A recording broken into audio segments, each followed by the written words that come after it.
History of the Waldenses by J.A Wylie. Narrated by Timothy Turner. Chapter 5. Failure of Cataneo's Expedition. The camp of Cataneo was pitched almost at the gates of La Torre, beneath the shadow of Castelluso. The papal legate was about to try to force his way into the Val di Angrogna.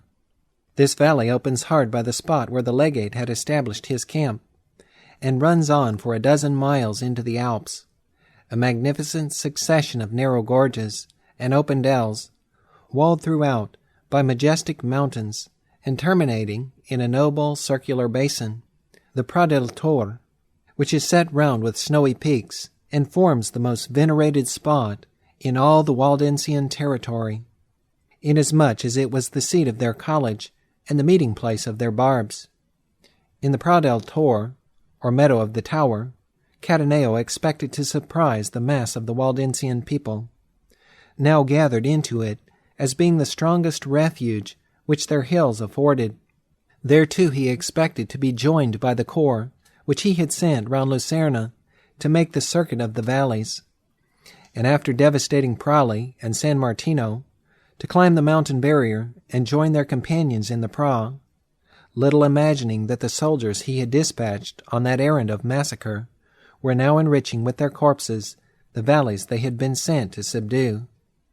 In that same spot where the barbs had so often met in synod and enacted rules for the government of their church and the spread of their faith, the papal legate would reunite his victorious host and finish the campaign by proclaiming that now the Waldensian heresy, root and branch, was extinct. The Waldenses, their humble supplication for peace, having been contemptuously rejected, as we have already said, had 3 courses in their choice: to go to Mass, to be butchered as sheep, or to fight for their lives. They chose the last and made ready for battle. But first they must remove to a place of safety all who were unable to bear arms. Packing up their kneading troughs, their ovens, and other culinary utensils, laying their aged on their shoulders, and their sick in their couches, and leading their children by the hand, they began to climb the hills in the direction of the Pra del Tor, at the head of the Val di Angrogna. Transporting their household stuff, they could be seen traversing the rugged paths, and making the mountains resound with psalms, which they sweetly sang as they journeyed up the ascent. Those who remained busied themselves in manufacturing pikes and other weapons of defense and attack, in repairing their barricades, in arranging themselves in fighting parties, and assigning to the various corps the posts they were to defend. Cataneo now put his soldiers in motion, advancing to near the town of La Torre. They made a sharp turn to the right, and entered the Val di Angrogna. Its opening offers no obstruction, being soft, even as any meadow in all England. By and by it begins to swell into the heights of Rocomaniat, where the Vaudois had resolved to make a stand. Their fighting men were posted along its ridge. Their army was of the simplest. The bow was almost their only weapon of attack. They wore bucklers of skin, covered with the bark of the chestnut tree, the better to resist the thrust of pike or cut of sword. In the hollow behind, protected by the rising ground on which their fathers, husbands, and brothers were posted, were a number of women and children, gathered there for shelter. The Piedmontese host pressed upon the acclivity, discharging a shower of arrows as they advanced, and the Waldensian line on which these missiles fell seemed to waver, and to be on the point of giving way. Those behind, espying the danger, fell on their knees, and extending their hands in supplication to the God of battles, cried aloud, "O God of our fathers, help us! O God, deliver us!" That cry was heard by the attacking host, and especially by one of its captains, Lenore of Mondovi, or the Black Mondovi, a proud, bigoted, bloodthirsty man. He instantly shouted out that his soldiers would give the answer, accompanying his threat with horrible blasphemies. The Black Mondovi raised his visor as he spoke. At the instant, an arrow from the bow of Pierre Revel of Angrogna, entering between his eyes, transfixed his skull, and he fell on the earth, a corpse. The fall of this daring leader disheartened the papal army. The soldiers began to fall back. They were chased down the slopes by the Vaudois, who now descended upon them like one of their own mountain torrents. Having driven their invaders to the plain, cutting off not a few in their flight, they returned as the evening began to fall, to celebrate with songs, on the heights where they had won it, the victory with which it had pleased the God of their fathers to crown their arms. Cataneo burned with rage and shame at being defeated by these herdsmen. In a few days, reassembling his host, he made a second attempt to enter the Angrogna. This promised to be successful. He passed the height of Rocomaniot, where he had encountered his first defeat, without meeting any resistance. He led his soldiers into the narrow defiles beyond. Here, great rocks overhang the path. Mighty chestnut trees fling their branches across the way, veiling it in gloom. And far down thunders the torrent that waters the valley. Still advancing, he found himself without fighting, in possession of the ample and fruitful expanse into which these defiles passed. The valley opens. He was now master so far of the Val d'Angrogna, comprehending the numerous hamlets, with their finely cultivated fields and vineyards, on the left of the torrent. But he had seen none of the inhabitants. These he knew were with the men of Lucerna in the Pra del Tor. Between him and his prey rose the barricade, a steep, unscalable mountain, which runs like a wall across the valley and forms a rampart to the famous meadow, which combines the solemnity of sanctuary with the strength of citadel. Must the advance of the papal legate and his army here end? It seemed as if it must. Cataneo was in a vast cul-de-sac. He could see the white peaks round the Pra, but between him and the Pra itself, in cyclopean strength and height, the barricade. He searched, and unhappily for himself, found an entrance. Some convulsion of nature had here rent the mountains, and through the long, narrow, and dark chasm thus formed lies the one only path that leads to the head of the Angrogna. The leader of the papal host boldly ordered his men to enter and traverse this frightful gorge, not knowing how few of them he should ever lead back.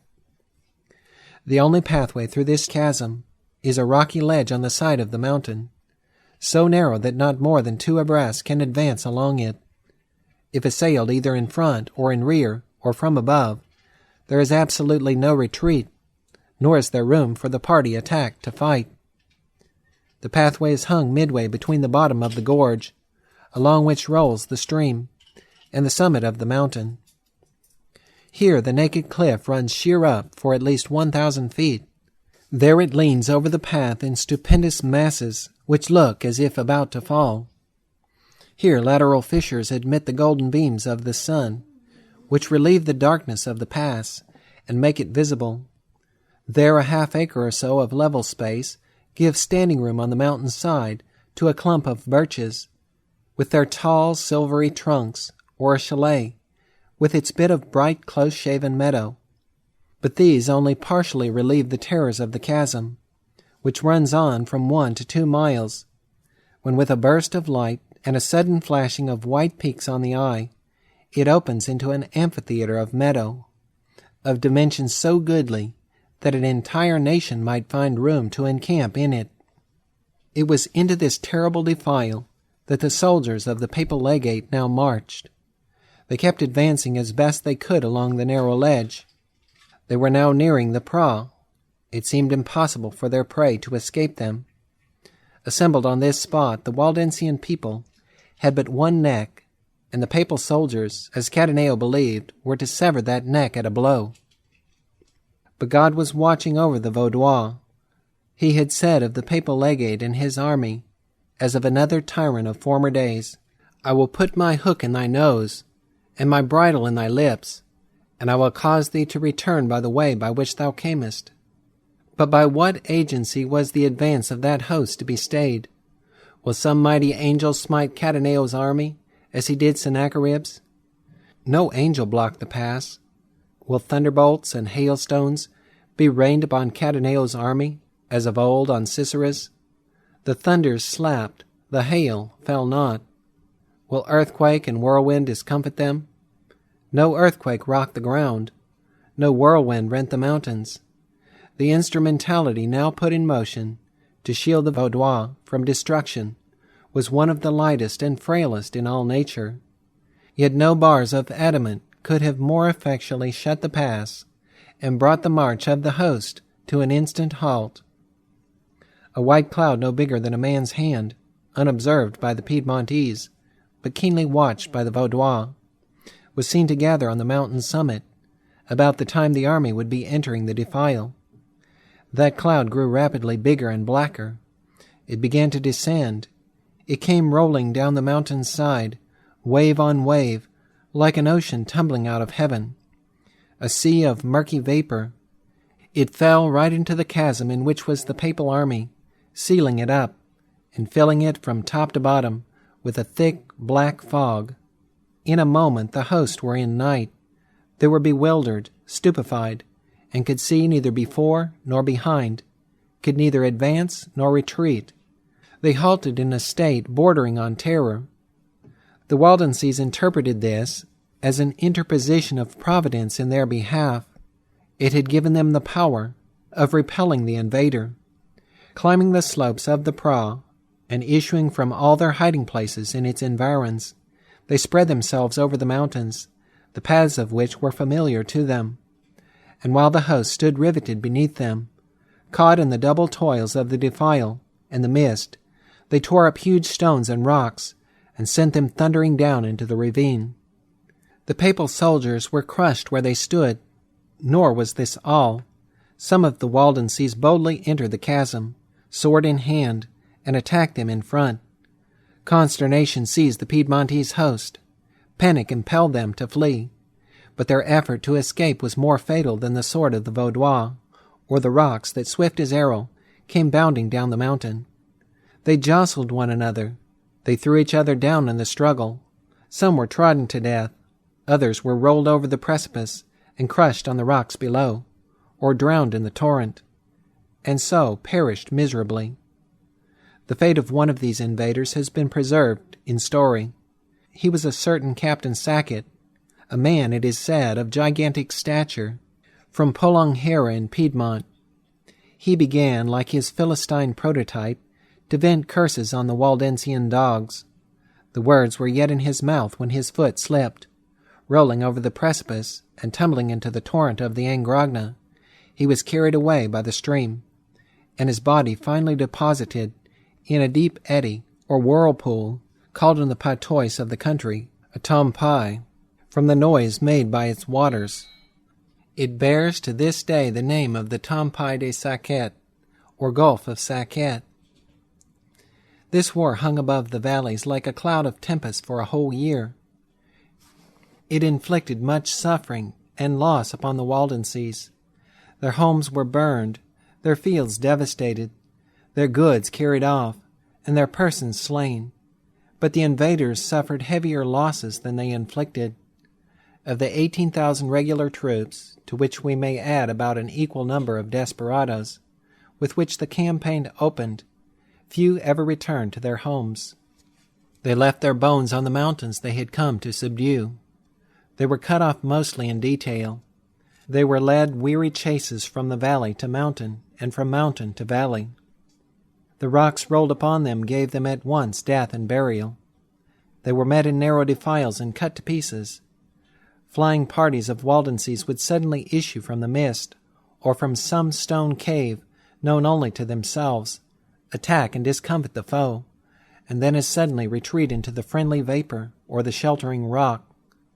Thus it came to pass that, in the words of Muston, this army of invaders vanished from the Vaudois mountains as rain in the sands of the desert. God, says Leger, turned the heart of their prince toward this poor people. He sent a prelate to their valleys to assure them of his good will, and to intimate his wish to receive their deputies. They sent 12 of their most venerable men from Turin, who, being admitted into the Duke's presence, gave him such an account of their faith that he candidly confessed that he had been misled in what he had done against them, and would not again suffer such wrongs to be inflicted upon them. He several times said that he had no such virtuous, so faithful, and so obedient subjects as the Vaudois. He caused the deputies a little surprise by expressing a wish to see some of the Vaudois children. 12 infants with their mothers were straightway sent for from the valley of Angrogna, and presented before the prince. He examined them narrowly. He found them well formed, and testified his admiration of their healthy faces, clear eyes, and lively prattle. He had been told, he said, that the Vaudois children were monsters, with only one eye placed in the middle of their forehead, 4 rows of black teeth, and other similar deformities. The Prince Charles II, a youth of only 20 years, but humane and wise, confirmed the privileges and immunities of the Vaudois, and dismissed them with the promise that they should be unmolested in the future. The churches of the valley now enjoyed a short respite from persecution.